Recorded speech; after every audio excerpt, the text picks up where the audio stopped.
Hello friends, আমি তমালি চলে এসেছি ছোট্ট গোলাপ নিয়ে। এইগুলো সব মিনি ভ্যারাইটির, যতদূর সম্ভব ফ্লোরিমান্ডা টাইপেরই কিছু একটা হবে। মানে অ্যাকচুয়ালি একটা থোকের মধ্যে পুরো গুচ্ছ আকারে ফুল হয়। তো 1 বছর বয়স মাত্র গাছটার, আগের বছর এনেছিলাম, এবছরে হয়েছে। তো গাছটা বেঁচে আছে আমার কাছে, এটাই অনেক। কারণ আমার গোলাপ গাছ মানে খুব কষ্ট করে বাঁচে। এখানে কোনো না কোনো পরিস্থিতিতে কিছু না কিছু মারা যায়। তো হাজার চেষ্টা করার পরেও, তো যাই হোক, যত্ন করে রাখতে পেরেছি। 1 বছর বয়স হয়েছে। আগের বছরে যে পরিমাণে ফুল দিয়েছিল তার থেকে বেশি পরিমাণে ফুল দিয়েছে, আমি তাতেই হ্যাপি।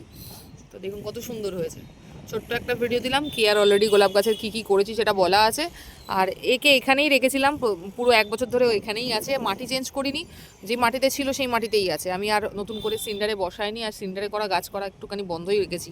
প্রচণ্ড জল দিতে খাটতে হয়, অত সম্ভব হচ্ছে না।